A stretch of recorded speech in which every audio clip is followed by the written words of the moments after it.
Hello friends. आप सबका हार्दिक हार्दिक अभिनंदन है हमारे इस चैनल पर। तो आज हम लोग क्लास 6 बृंद के दोहे, जो कि बृंद जी द्वारा इसकी रचना किया गया है, और इस बृंद के दोहे की जो दोहे हैं उनकी आज हम लोग व्याख्या को देखेंगे इस वीडियो में। तो चलिए वीडियो में आगे बढ़ते हैं। उससे पहले आप सभी से एक छोटा सा रिक्वेस्ट कर लेते हैं कि अगर अभी तक आप हमारे इस चैनल पर फर्स्ट टाइम आए हैं तो प्लीज़ चैनल को सब्सक्राइब कर दीजिएगा और बेल आइकन के बटन को प्रेस कर दीजिएगा, क्योंकि इस चैनल पर आपको अपने एग्ज़ाम से जुड़ा हुआ सभी परीक्षाओं का क्वेश्चन पेपर देखने को मिलता है इस चैनल पर। इसके साथ साथ आपको आपके अभ्यास, आपके क्लास से जुड़ा हुआ सभी विषयों का वीडियो आपको इस चैनल पर उपलब्ध किया जाएगा। तो इस सभी की जानकारी के लिए आपको चैनल को सब्सक्राइब कर लीजिए और बेल आइकन के बटन को प्रेस कर दीजिए। तो चलिए वीडियो में आगे बढ़ते हैं। तो ये बृंद जी के कुछ जीवन परिचय हैं जिस पर अभी हम लोग गौर करने वाले हैं। चलिए देखते हैं। तो बृंद का जन्म 1643 में जोधपुर के मेरते ग्राम में एक ब्राह्मण परिवार में हुआ था। बचपन से ही ये सुशील, गंभीर और तीव्र बुद्धि के थे। काशी में तारा पंडित के पास रहकर इन्होंने व्याकरण, वेदांत, साहित्य तथा गणित आदि की ज्ञान की प्राप्ति की। औरंगजेब के दरबारी भी कवि थे और इनकी मृत्यु सन 1723 में हुआ। इनकी प्रमुख रचना 12 मासा, नयन पचीसी, पवन पचीसी और इसके साथ साथ कहा जाए तो यमक सतसई है, सतसई। और इनके दोहे सरल, सरस और कलापूर्ण हैं। इनके दोहे लोक जीवन की वाणी बन गई है। सूक्तिकार के रूप में ही ये अधिक प्रसिद्ध हैं। इनकी भाषा परिष्कृत ब्रज भाषा है। नीति काव्य रचना के क्षेत्र में कवि बृंद का स्थान अत्यंतम नगण्य है। चलिए देखते हैं।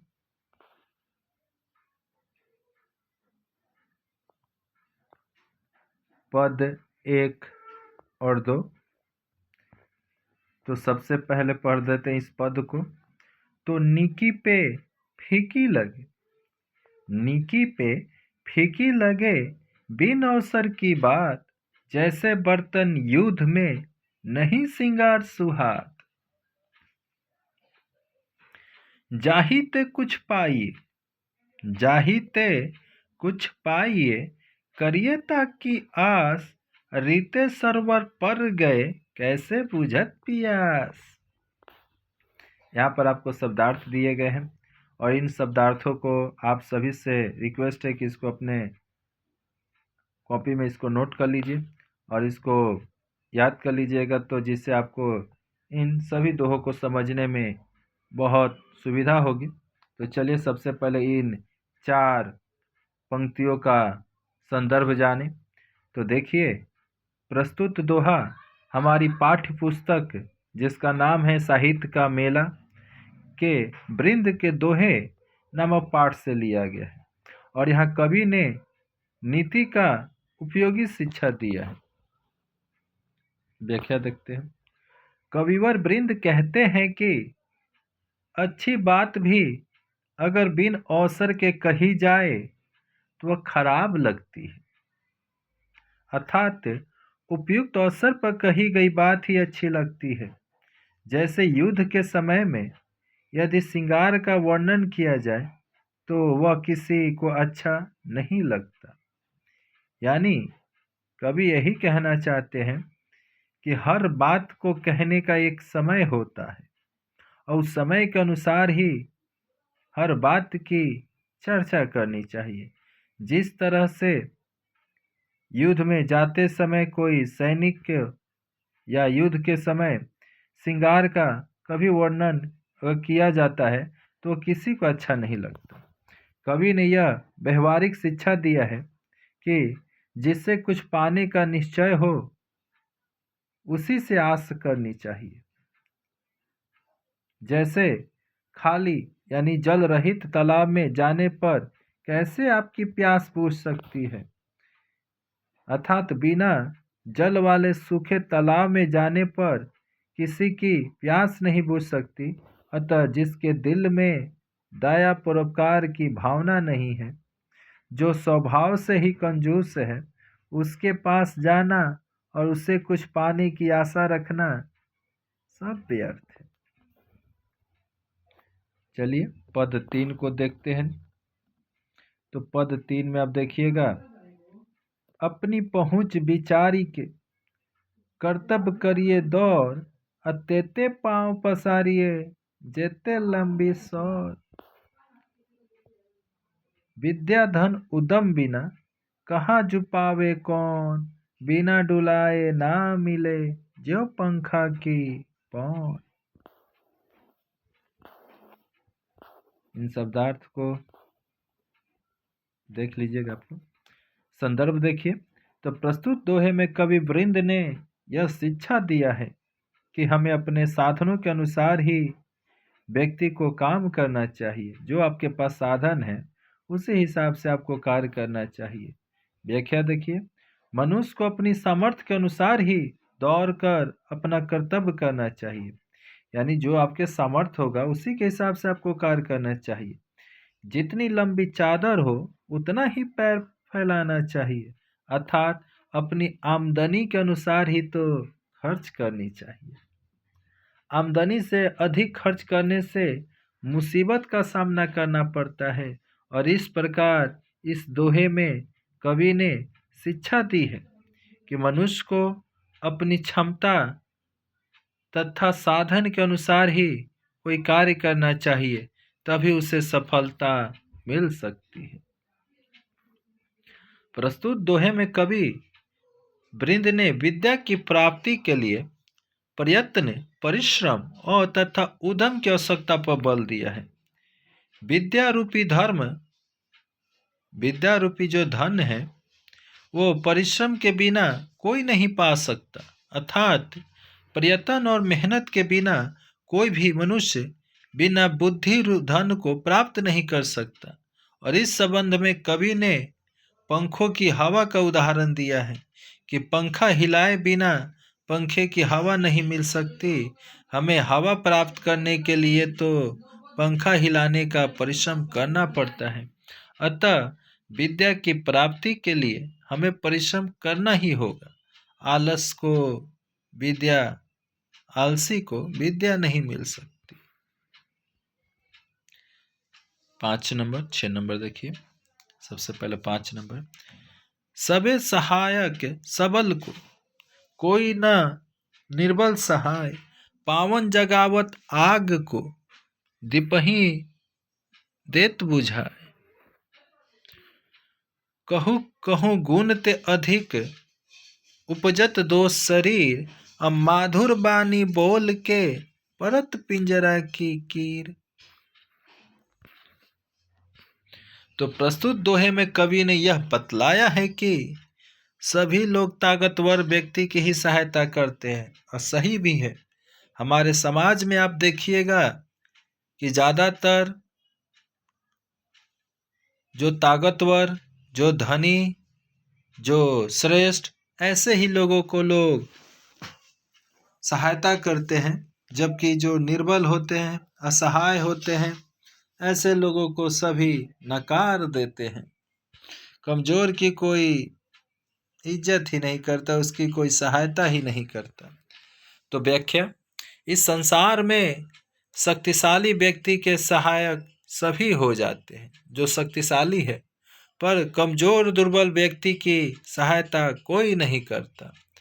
हवा और दीपक के उदाहरण से कवि ने यह समझाया है कि हवा आग को जगा देती है, हवा आग को जगा देती है अर्थात तीव्र बना देती है, और वहीं हवा छोटे दीपक को अपने झोंकों से बुझा देती है, क्योंकि छोटा है ना। तो प्रस्तुत दोहे में कवि ने यह बतलाया है कि कभी कभी गुण भी दोष बन जाते हैं और प्राणी के जीवन को दुखी कर जाते हैं। कहीं कहीं शरीर का गुण ही दोष उत्पन्न कर देता है, यानी आपकी कभी कभी गुण भी आपके एक तरह से दोष बन जाएंगे। जैसे उदाहरण से समझिए, तोता की मीठी बोली ही उसकी बुराई बन जाती है। वो इतना ना मीठा बोलता है कि लोग उसे पिंजरा में डाल देते हैं। वहीं कौवा को देखिए, कर्कश आवाज के चलते उसे कोई पूछता तक नहीं। तो यहाँ पर तोते की गुण ने उसका जान ले लिया, उसको पिंजरा में जाने के लिए विवश कर दिया। तो मधुर वाणी के कारण वह पिंजरे में पड़कर बंदी का जीवन जीता है। अतः मीठी बोली के कारण ही लोग तोते को पिंजरे में बंद करके पालते हैं। चलिए 7 नंबर और 8 नंबर देखिए। दान दिन को दीजिए, दान दिन को दीजिए मिटे दर्द की पीर, औषधि बाको दीजिए जाके रोग शरीर। 8 नंबर। दुष्ट न छेरे दुष्टता, बड़ी ठोरहु पाए, जैसे तजत न श्यामला विष शिव कंठ बसाए। तो प्रस्तुत नीति परक दोहे में कवि ने गरीब की सहायता के लिए कहा है। चलिए व्याख्या देखते हैं। गरीब व्यक्ति को ही दान देकर उसकी सहायता करनी चाहिए, इससे उस दिनहीन दुखी व्यक्ति की जो पीड़ा है, उसकी दरिद्रता है, वो खत्म हो जाएगी। दावा उसी को देनी चाहिए जिसके शरीर में रोग हो, निरोगी को दावा देना व्यर्थ है ना जी। उसी प्रकार जरूरतमंद की ही सहायता करनी चाहिए। चलिए आगे। तो दूसरे दोहे का, तो प्रस्तुत दोहे में कवि ने बतलाया है कि सम्मानजनक बड़ा स्थान पाकर भी दुष्ट व्यक्ति अपनी दुष्टता को यानी अपनी बुराई को नहीं छोड़ता। जैसे विष के बारे में बताया गया है कि शिव जी के गले में स्थान पाकर भी अपनी कालिमा अपने दोष को नहीं छोड़ता। जो विष निकला था सागर मंथन के स्वरूप, उसको शंकर जी ने ग्रहण किया, पर विष के चलते विष ने ये नहीं देखा कि ग्रहण करने वाला कौन है, फिर भी उसने शंकर जी के गले को भी अपना रूप दिखला ही दिया, यानी उनके गले को नीला बना ही दिया, इसलिए उनको नीलकंठ कहा जाता है। चलिए 9 नंबर। प्रभु को चिंता सबन की, आपू न करिए ताही, जन्म आगुरु भरत हैं, दूधु मात्र धन माही। प्रभु दोहे प्रस्तुत दोहे में ईश्वर की महिमा का न गुणगान करते हुए कवि यह बतलाया है कि ईश्वर सब प्रकार से सभी प्राणियों की रक्षा करते हैं। सचमुच ईश्वर सभी की चिंता करते हैं, सभी के हित के विषय में सोचते हैं। इसीलिए व्यक्ति को स्वयं चिंता करने की जरूरत नहीं है। प्रभु को लोगों के हित की इतनी चिंता रहती है कि शिशु के जन्म के पहले ही वे माँ की छाती में दूध भर देते हैं, जिससे जन्म लेते ही बच्चे को माँ का दूध मिलने लगता है। चलिए 10 नंबर। अगर ये वीडियो आपको अच्छा लग रहा होगा तो प्लीज़ वीडियो को लाइक कीजिए, अपने दोस्तों में शेयर कीजिए। अगर चैनल पर फर्स्ट टाइम आए हैं तो इस चैनल रे कोचिंग सेंटर को सब्सक्राइब कीजिए और बगल में जो बेल आइकन का बटन है उसको प्रेस कर दीजिए ताकि इस चैनल से जुड़ा हुआ हर तरह की जानकारी आप तक सबसे पहले प्राप्त हो। आपका एक कमेंट, एक लाइक हमें काफ़ी ज़्यादा मोटिवेट करता है, अतः आप अवश्य कमेंट कीजिए कि ये वीडियो आपको कैसा लगा। कहीं पद 10 नंबर, कबहू प्रीति न जोड़िए, जोड़िए कबहू प्रीति न जोड़िए, जोड़ी तोड़िए नहीं। ज्यों तोरे जोरे बहुरी, गांठ परती गुण माही। यानी इस दोहे में कवि ने नीति की उपयोगिता पर शिक्षा दी है। कवि का कथन है कि बहुत सोच समझकर ही प्रेम का संबंध बनाना चाहिए, बिना विचारे प्रेम नहीं करना चाहिए। ये प्रेम संबंध बनाकर तोड़ना नहीं चाहिए। प्रेम के टूट जाने पर यदि पुनः जोड़ने की चेष्टा की जाती है तो उसमें गांठ पड़ जाती है। उसी प्रकार रस्सी के टूट जाने पर यदि उसको जोड़ा जाए तो उसमें गांठ पड़ जाती है। इसी तरह प्रेम के टूट जाने पर फिर प्रेम संबंध जोड़ा जाता है तो उसमें भी संदेह की गांठ पड़ जाती है। पहले जैसा प्रेम की सरसता नहीं रह जाती। तो इस वीडियो में इतना ही। फिर मिलते हैं किसी नए वीडियो में एक नए टॉपिक के साथ। तो वीडियो अच्छा लगा तो अपने दोस्तों में शेयर कीजिए, और इस वीडियो को देखने के लिए बहुत बहुत धन्यवाद। फिर मिलते हैं किसी नए वीडियो में, तब तक के लिए जय हिंद, जय भारत, वंदे मातरम।